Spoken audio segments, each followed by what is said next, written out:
Our club is composed of well-educated, successful people in business, education, and the various professions. As such, many of you will know all or part of what I'm going to say, but some of you will not. Also, it'll be new material. However, I hope my analysis of the historical connections, and that's the important thing, the historical connections of free enterprise, capitalism, and corporations, and the role of government will provide new insights to your understanding of all of that complex material. Why did I decide to prepare this presentation? I wanted to express my gratitude for the good life and prosperity that free enterprise, capitalism, and corporations has allowed me to have, and all of us in this room. About 7,000 years ago, what we call civilization began by humans living in small groups. Everyone worked and shared their production. Over time, they produced more than they needed and began trading goods. And trading allowed them to not just survive, but to prosper. Trading is the embryo of civilization.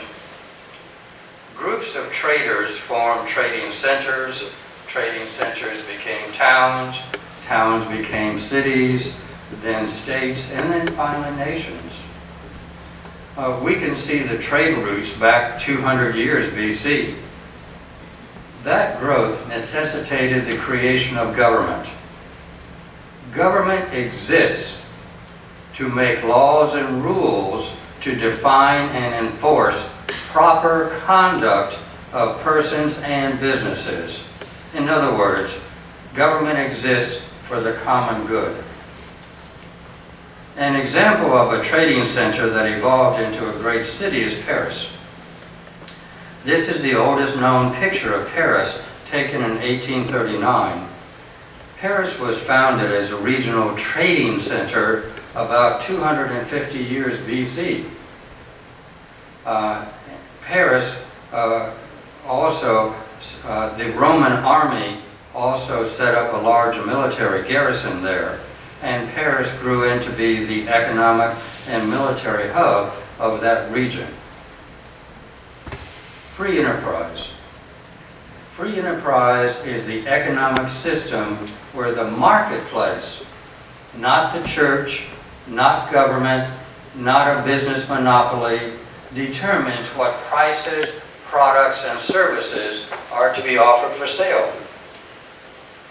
The way free enterprise operates is through capitalism.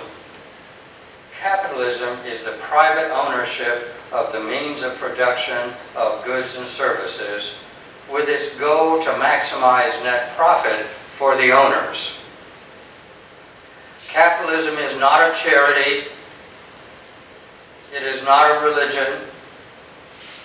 Capitalism is not benevolent.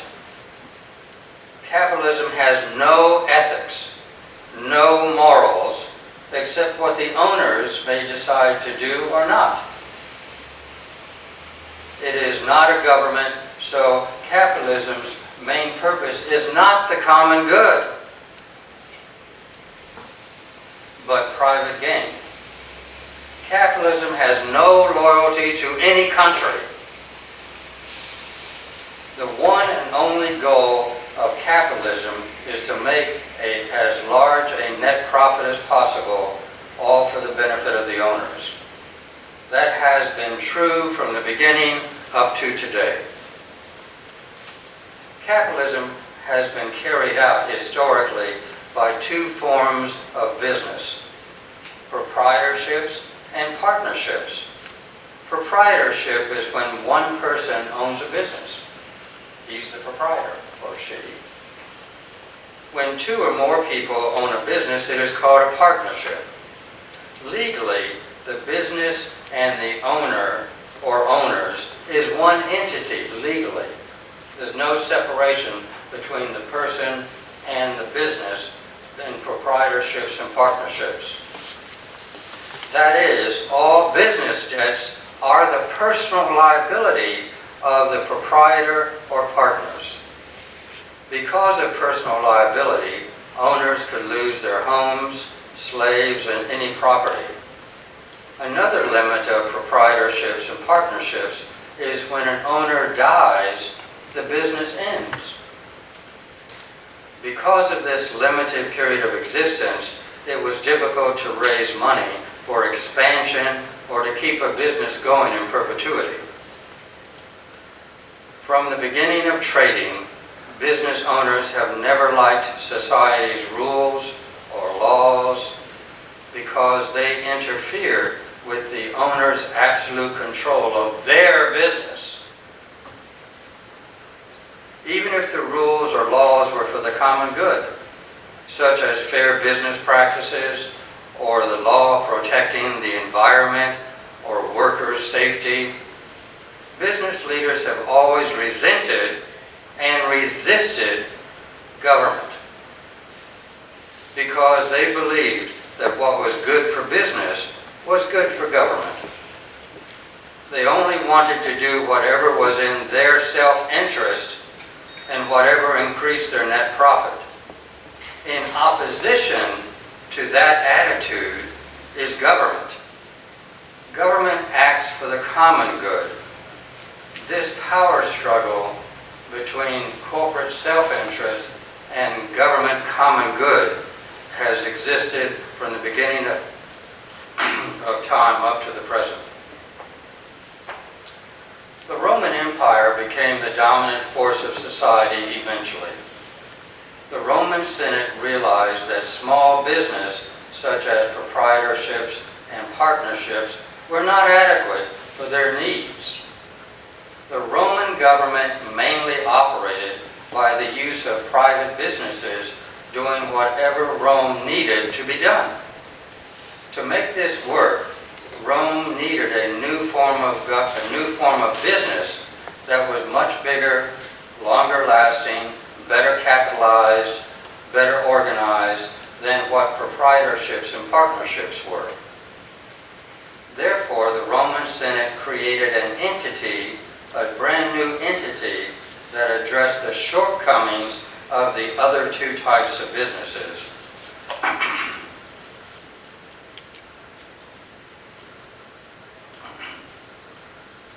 It was referred to as a legal body or corpus. Eventually, the Roman corpus eventually became known as corporations. The way it worked was that a Roman senator would sponsor a new corporation on behalf of investors. The Roman corpus did not have owners such as proprietors and partners.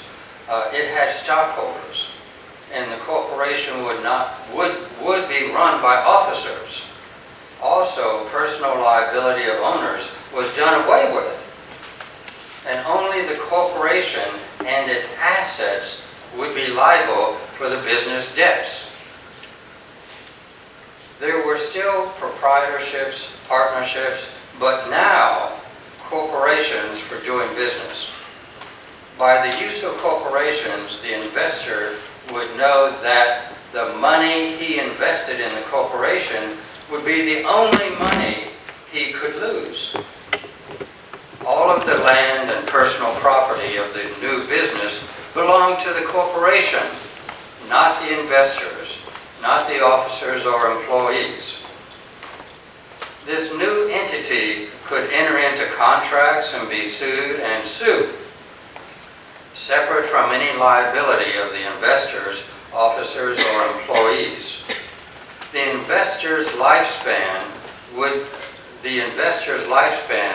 be separate from the corporation's lifespan or existence.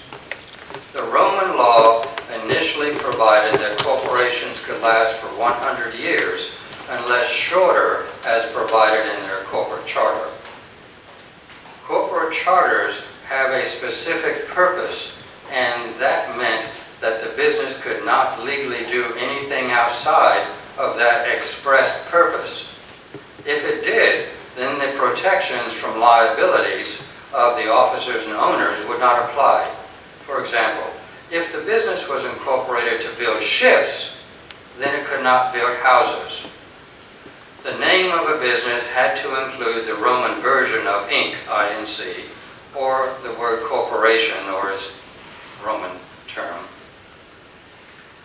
This way, people dealing with corporations would be on notice that they were doing business with an artificial, legally created entity, and not personally with the officers or employees of the business, and they could only look to the assets of the corporation to pay for any business debts.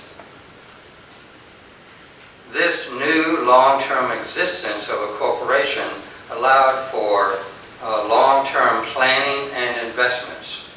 A corporation issued certificates of ownership. Shares could be sold to raise capital for expansion and operations. Stockholders were able to sell their shares one to the other, and the corporation could actually buy them back if they wanted to.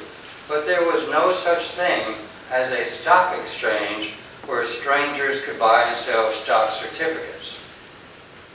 Economic historians agree that the greatness of Rome was made possible by its creation of corporations. You can't read about the Roman Senate without discovering the eventual total corruption of the Senate and the Roman government. The word that best describes the corruption is insidious. Insidious means corruption that grows gradually and infects the body until it takes over the body, much like the COVID virus today. Bribes, bribes, bribes of senators were used for the creation of corporations, bribes for government policy, bribes for awarding contracts, and even to go to war for corporate gain. The insidious mixing of business profit and greed of politicians has always led to the corruption of government, from the beginning of Rome to today. Roman historians note that there was almost no public indignation. Nobody cared about the widespread government corruption. Historians give the reason, they offer the reason that the important people, the people that mattered, the people with money and power, they were the investors of these corrupting corporations, and so therefore they were making profit from the corruption. That's why nobody cared. This is the modern idea. There is the modern idea that Rome was a shining senate on the hill. But the truth was that the hill was a pile of bribes. Roman history shows that when money becomes the main influence of government policy, then government stops serving the common good and serves only private gain. I'm sorry, I meant to say private greed.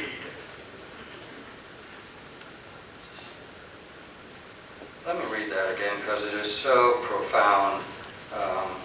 Roman history shows that when money becomes the main influence of government policy, then government stops serving the common good and only serves private greed. Contrary to public belief, the Roman Empire did not operate with a huge bureaucracy, but mostly by private business contractors. Rome was the first government to create and rely on what we now call the private sector to perform almost all of its government functions. The Roman Senate would vote to build something, or a private contractor would get the job.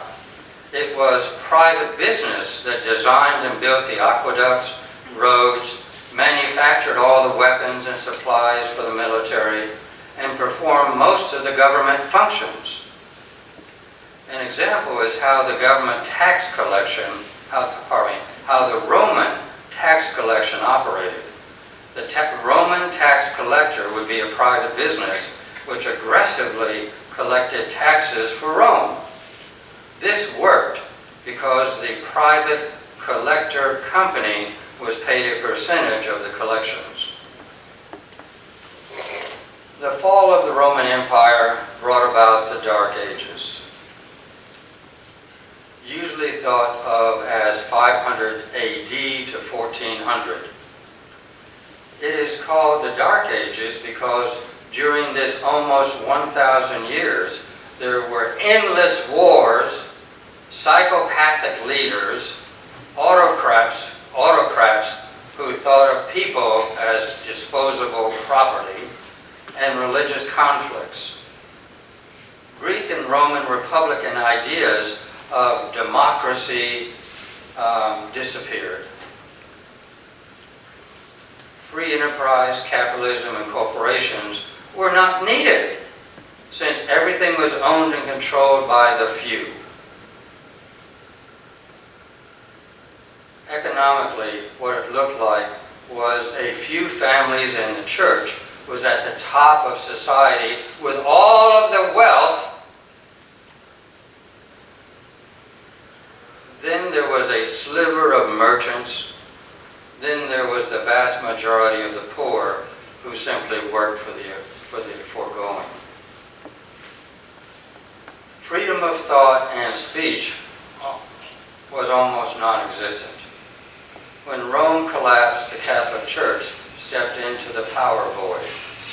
The Church created a bureaucracy of priests and civilian and military autocrats. The Church anointed with oils and pageantry and God's blessings their autocrats, who they called royals. All of this was done to make the poor people obey the Church and to obey the royals because they were agents of God. But in fact, many were just dictators and criminals who stole the land and valuables from the ordinary people. During this 1,000-year dark ages, poor people, who were plenty in number, were simply cannon fodder to be killed in wars to protect and expand the wealth of the Church and its autocrats. I'm including royal charters in the history of corporations because they were the economic bridge from the Dark Ages to the return of free enterprise and the use of corporations. The parties to a royal charter were the royals, who had the money, and on the other side were investment groups who supported and sponsored various explorers. Royals and explorers wanted to search the world for gold, silver, and spices. Christopher Columbus was financially supported by an investment group. He wasn't just some guy out there saying, "I'd like to find a new world." No, he was actually the front man for an investment group. The simplest way to understand royal charters is to understand that they were government monopolies for world exploration and other types of businesses. In the 13 to 1400, kings and parliaments began using corporations for much the same reason that the Roman Senate did. That is, it fulfilled government needs and encouraged private investment.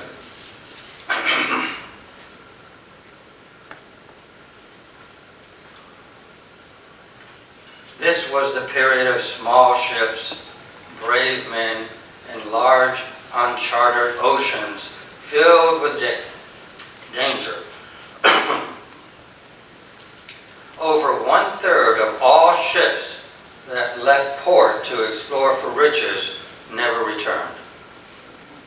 The king provided capital and a monopoly to the investment group, which was backed up by the king's navy and army. This This is a depiction of Christopher Columbus receiving a charter and money from King Ferdinand and Queen Isabella.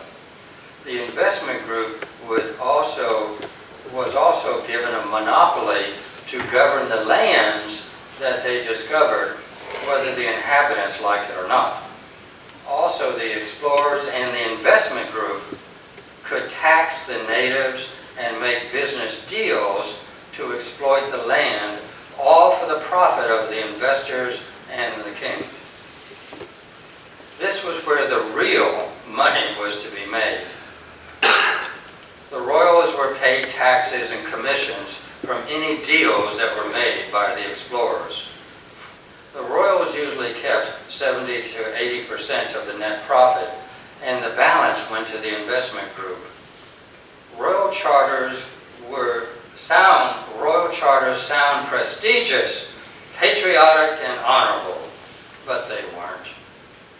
It was just a piece of paper issued by a king that gave an explorer the right to exploit foreign lands and people, attack the ships of other nations, and steal whatever they could steal, all in the name of and under the protection of a sovereign's army and navy.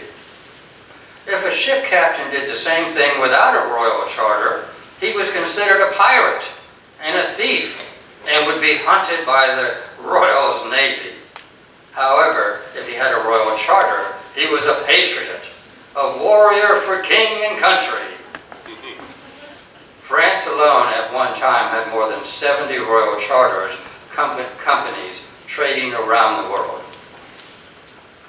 A significant difference between Spain, Portugal, and France exploration and that of English exploration was that the English encouraged their explorers to start colonies in foreign lands in addition to finding riches. And this was so the colonies would pay the royals a commission in perpetuity. As a kid, I was enthralled by Errol Flynn when he wrapped the English flag around him and gallantly fought the evil Spaniards and French. In my naivety and youthful excitement for king and country, I did not realize I was actually watching Errol Flynn steal property and kill sailors, all for the benefit of the king. Around 1400, the Dark Ages began to give way to economic, cultural, and social change.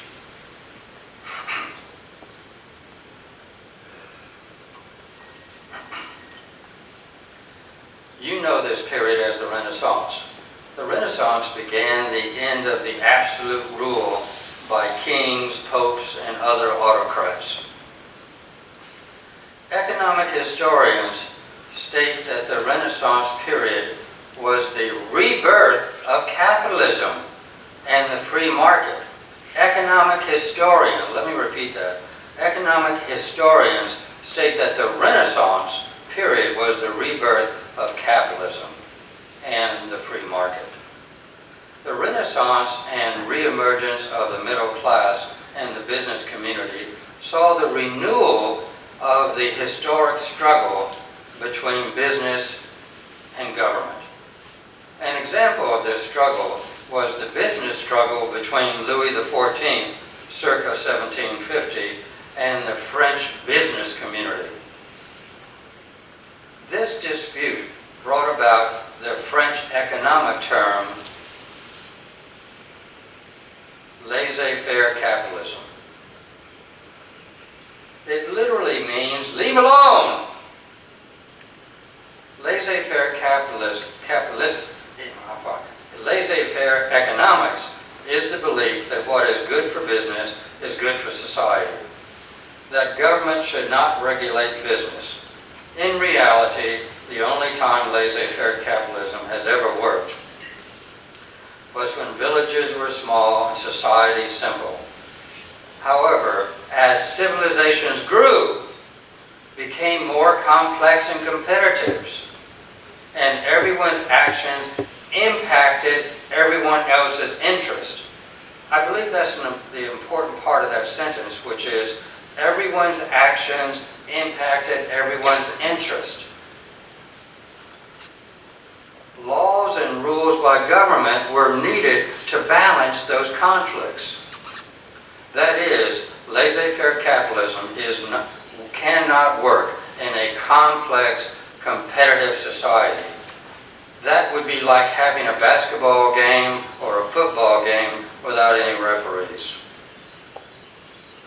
The Scottish economist Adam Smith adopted laissez-faire capitalism as one of his economic principles.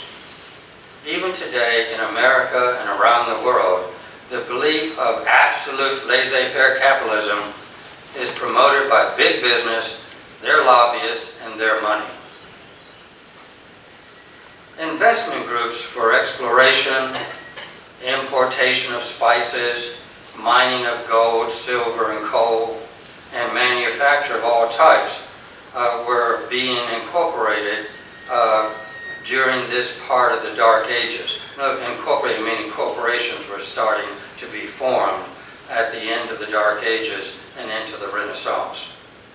But there were no stock exchanges where people could buy and sell their certificates. All that changed in 1602 with the emergence of the first stock exchange. Economic historians state that the Amsterdam Stock Exchange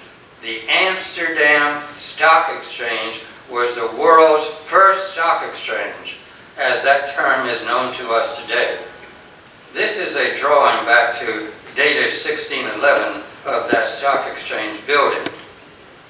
The next drawing is of Amsterdam at that time. This is the oldest stock certificate, which was found in Holland and issued in 1606.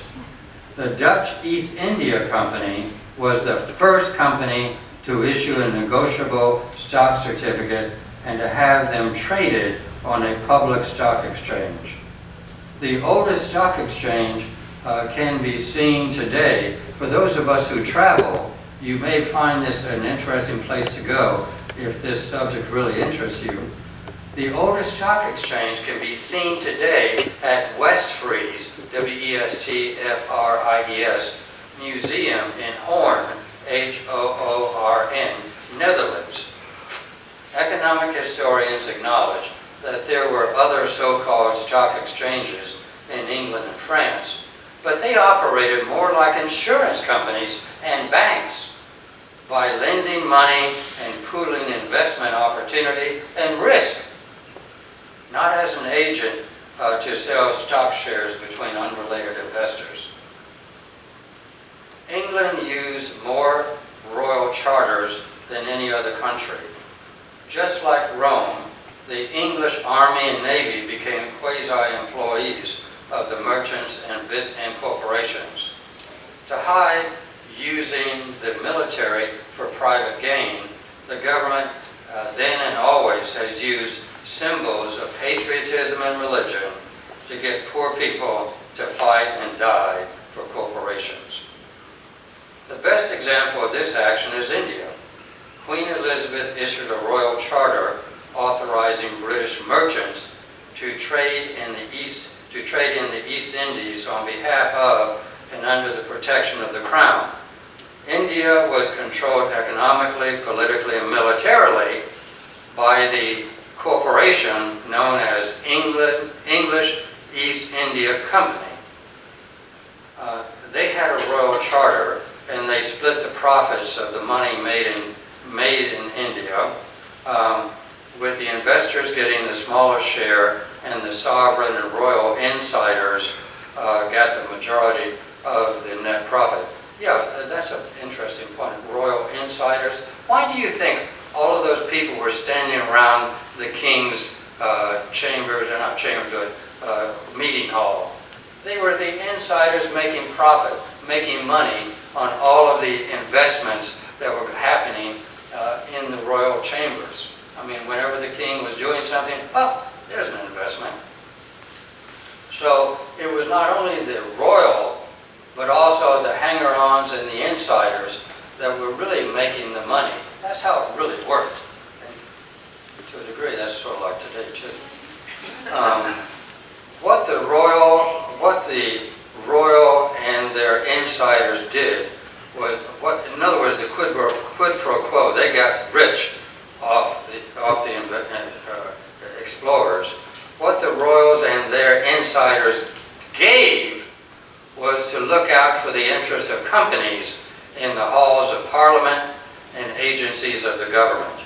The East India Company eventually became the real government of India, and the occupying English army was there to make sure everybody made money.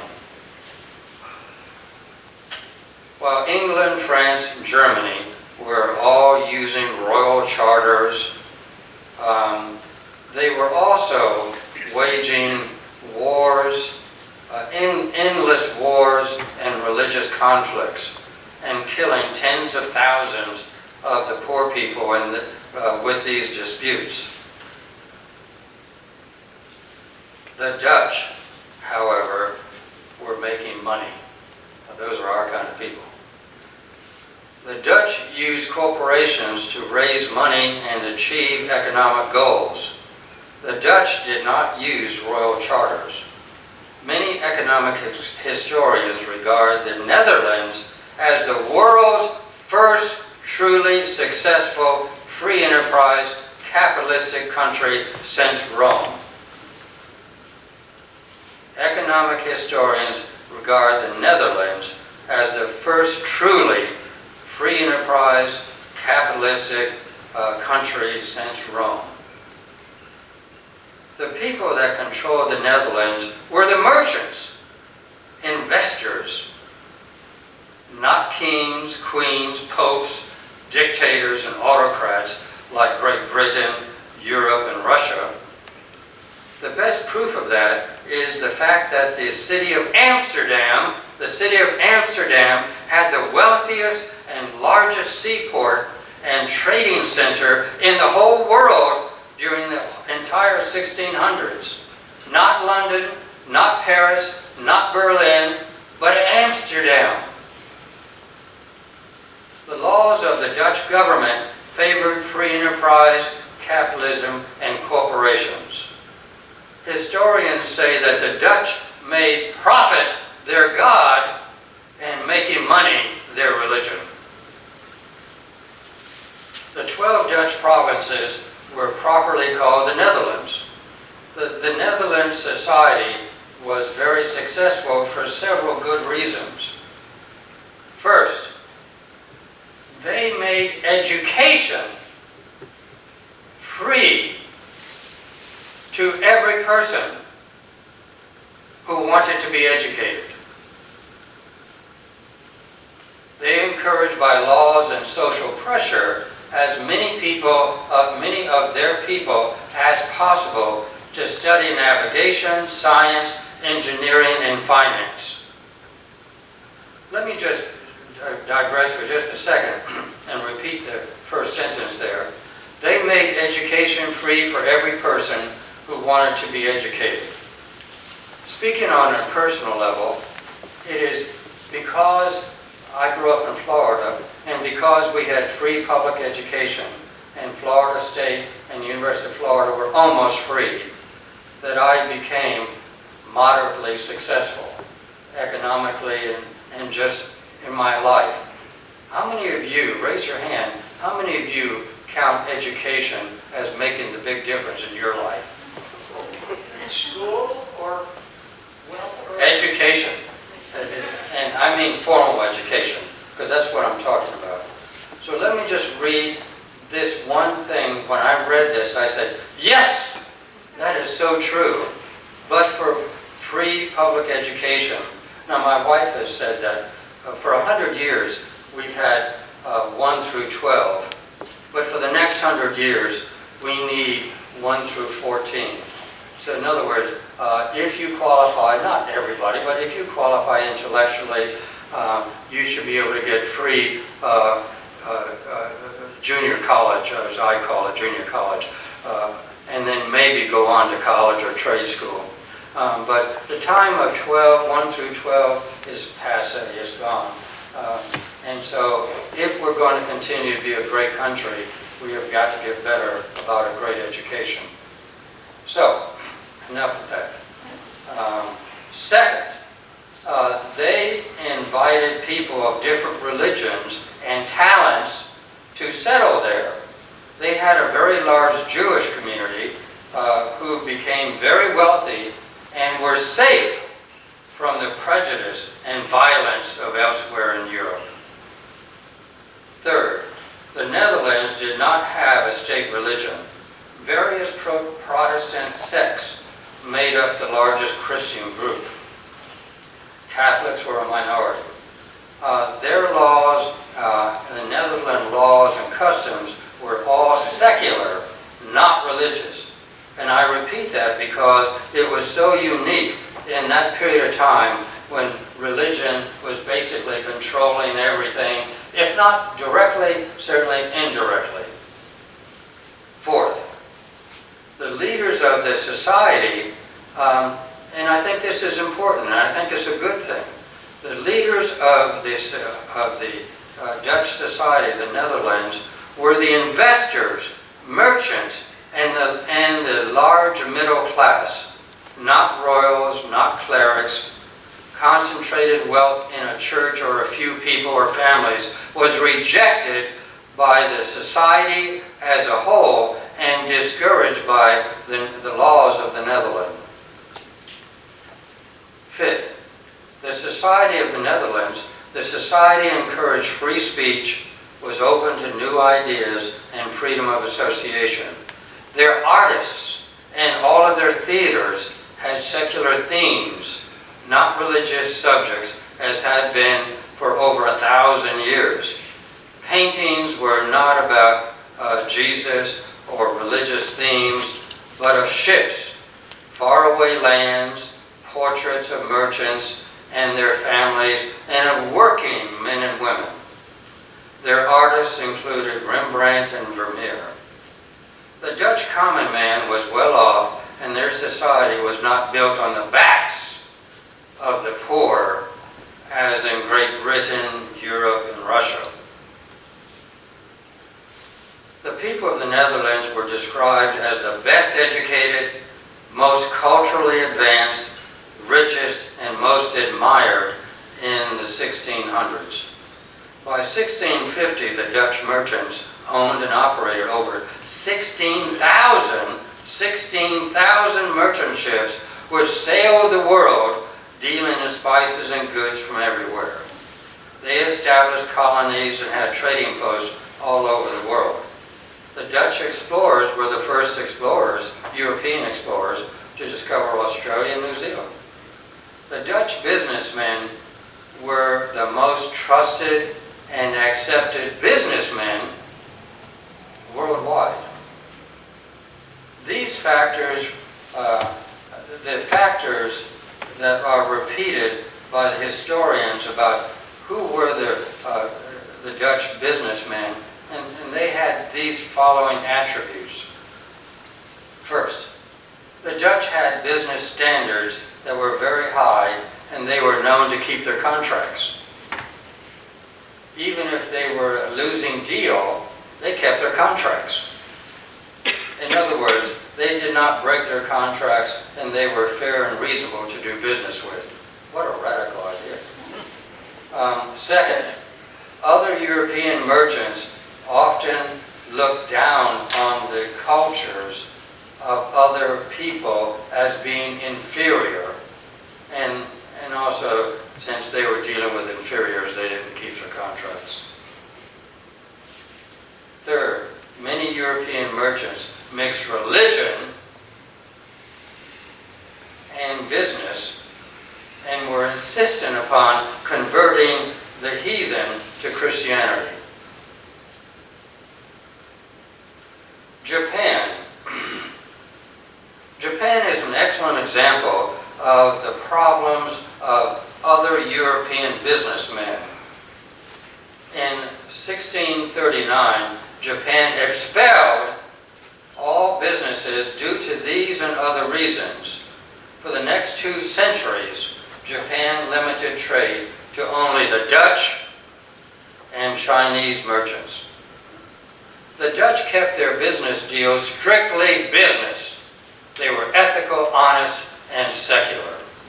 The Dutch traded spices, textiles, porcelain, and silk with the Japanese.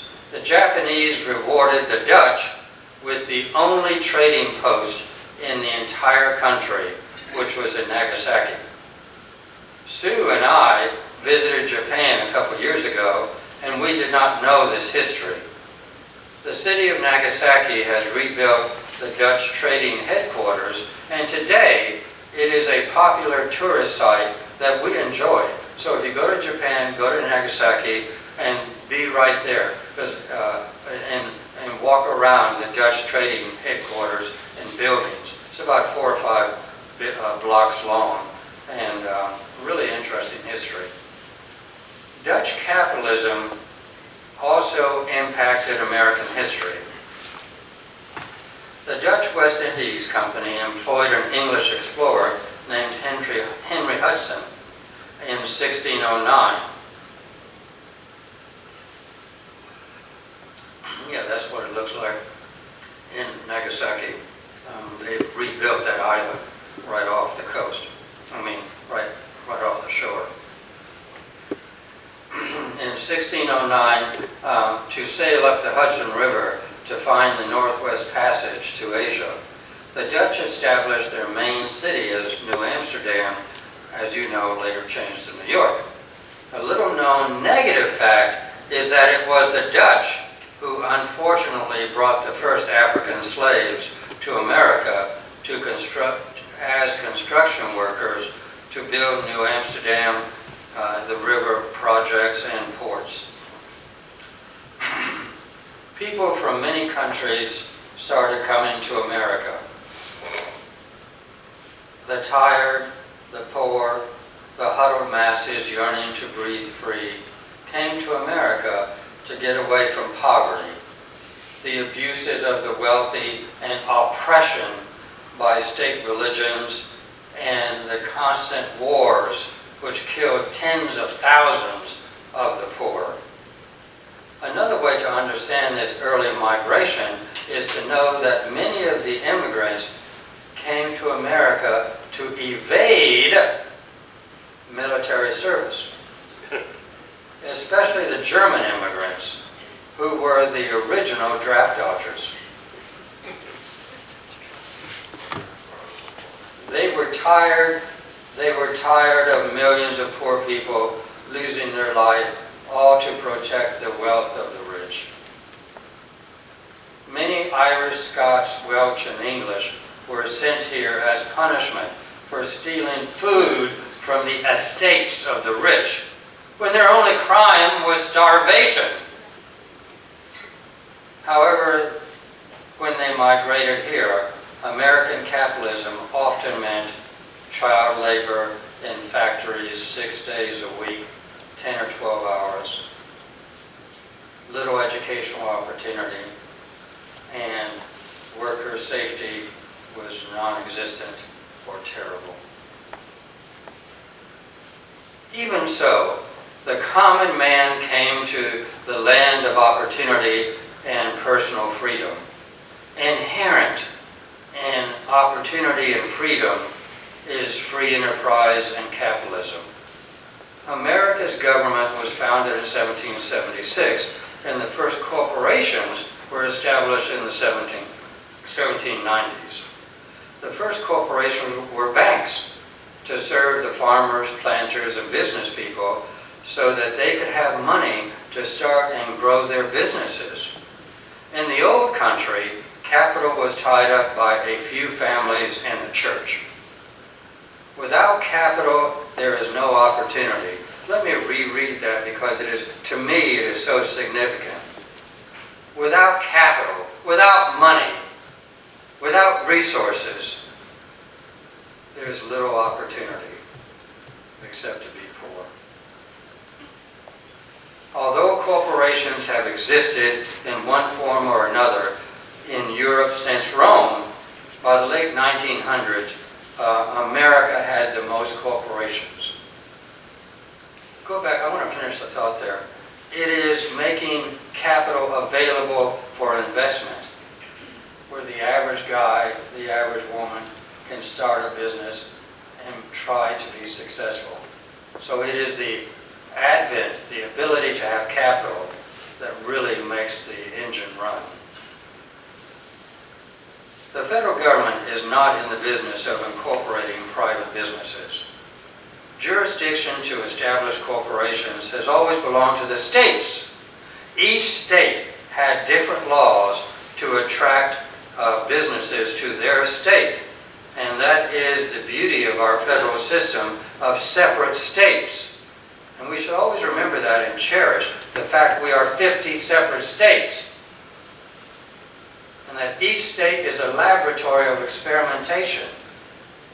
And what they do, good or bad over here, we learn from over here. In other words, we have no-fault divorce in Florida. Do you know where it came from? California created the very first no-fault idea and had no-fault divorces for a couple of decades. And we said, hey, it's working over there, less acrimony, and we're just dealing with, divide the property and the kids. We give him the liabilities and her the assets. An inside judge joke. Each state does similar things, but in different ways. And each state learns from the success or failures of the other states. Each state is a laboratory of new ideas, ways of doing things, and opportunities for its residents. The first businesses were incorporated only by an act of the state legislature. So you had to go to your legislator and say, I want to start a corporation. This is the same system created by the Roman Senate, and which led to the Roman insidious corruption. In colonial America, if you wanted to incorporate, you would approach your state senator, who would then file a bill in the legislature to create your corporation, your charter. Money would be passed around the legislature as needed for you to be incorporated. Politicians with power to sell have always made money selling their power. Eventually, businessmen got tired of paying off elected representatives, and honest politicians resented this corrupt practice. States eventually created laws that administratively created a corporation by simply filing papers and paying a filing fee. In New York in 1811,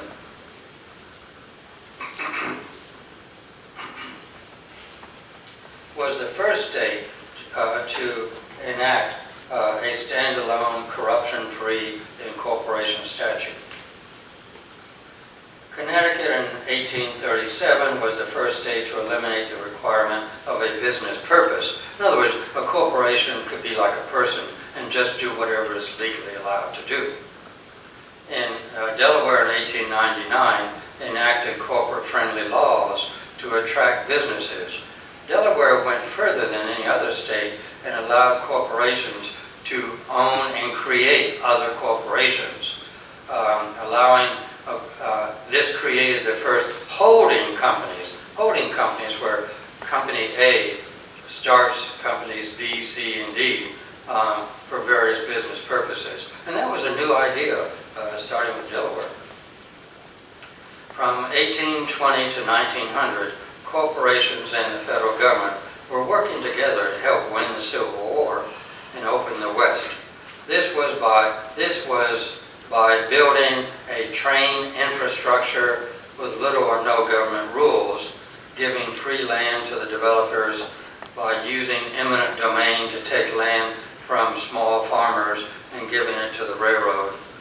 By 1900, there were over 300 major corporations in the United States, which was many more corporations than in any other nation at that time. When you study economic world history, you find that wealth has always been held by a small number of people, and America was heading that way.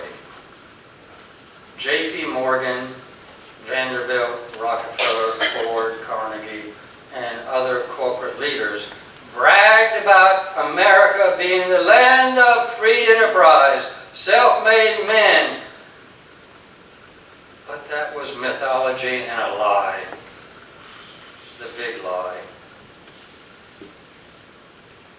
Those people suppressed free enterprise anytime they had the opportunity. The economic historians described America of the late 1800s and early 1900s as America replaced royal rule with corporate rule.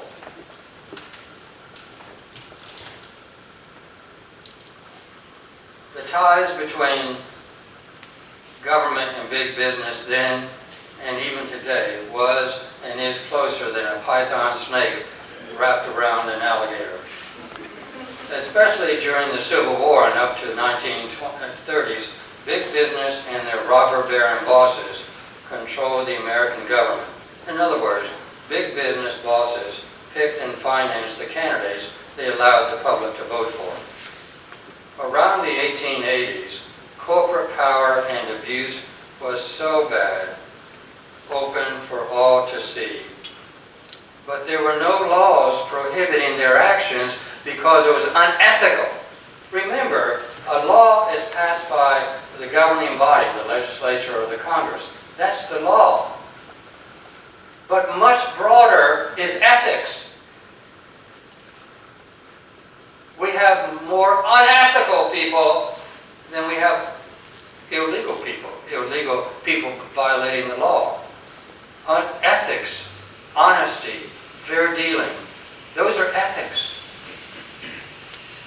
But, so, the robber barons, as they suppressed and destroyed competition and fixed prices, they were unethical, but there was nothing illegal about that. Many of them used unethical practices, not illegal, to wipe out the competition or to achieve monopoly. Monopoly is one of the goals of business. Monopoly allows a business to fix prices. Who wouldn't want that? To regulate supply. We're going to fix prices. No one's going to tell us what to charge. And we're going to limit supply so we can run up the price. And we're going to all do it for our major goal, which is to increase net profit, which is, after all, the goal of business. If you can't get monopoly, then get oligopoly. This is where two or more businesses conspire, agree to control an industry. Examples of oligopoly are railroads, coals, steel, electricity, run by a small group of businessmen, all against the public common good. In the late 1880s, free enterprise was almost wiped out. The businessmen were called robber barons. The economic historians describe robber barons as men who became super rich through ruthless and unscrupulous and unethical business practices.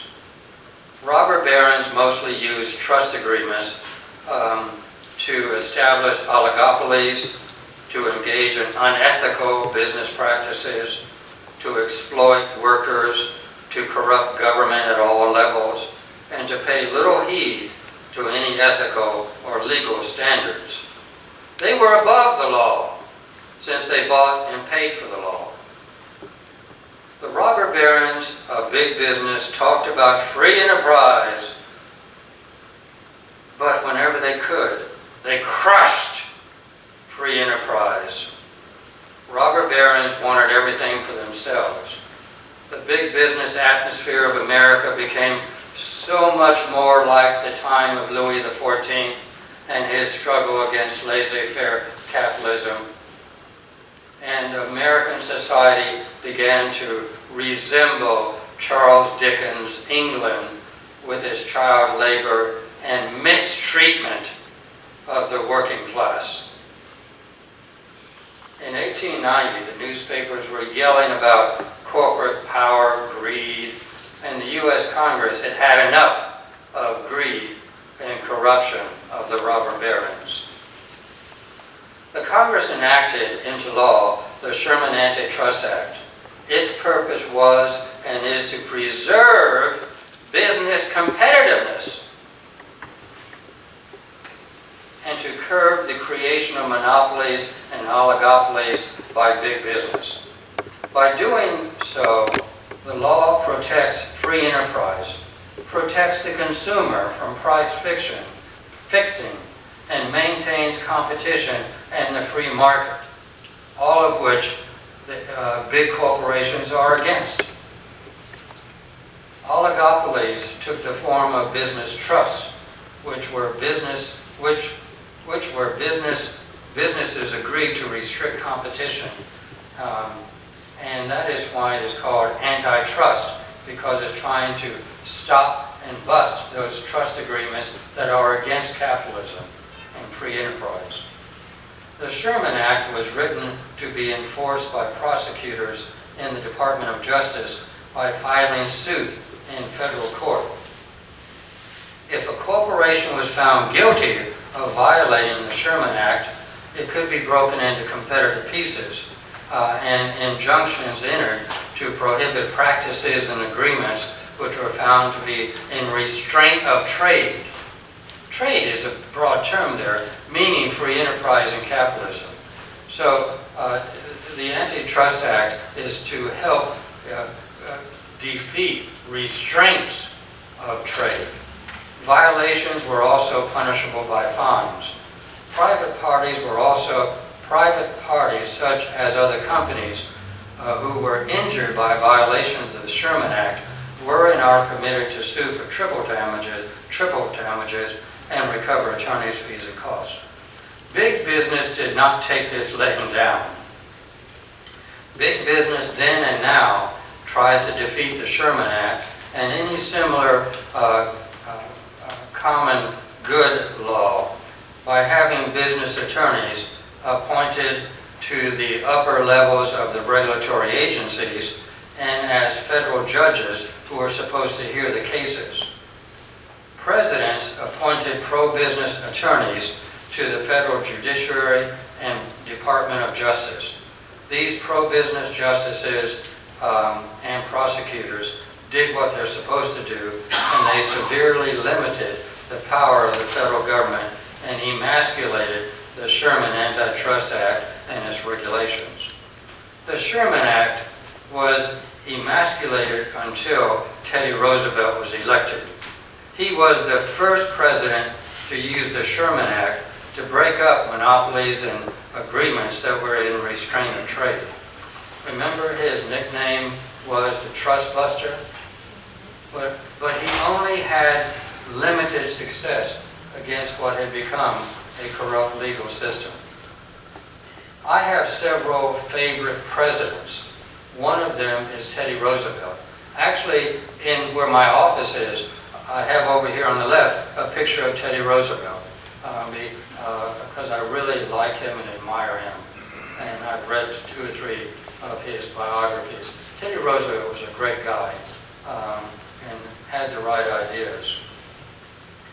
It is said of Teddy Roosevelt, and I think this is the best thing when I was doing my research, the best thing I found about Teddy Roosevelt was, it is said of Teddy Roosevelt that he did not bust the trust because he hated free enterprise, but because he loved it. Let me read that again because it is so profound in my opinion, because it is exactly how I feel. Teddy Roosevelt, he did not bust the trust because he hated free enterprise, but because he loved it. It was the big corporate bosses that hated free enterprise. In closing, Teddy Roosevelt had the right idea. We must guard against the modern robber barons, and we must protect free enterprise, capitalism,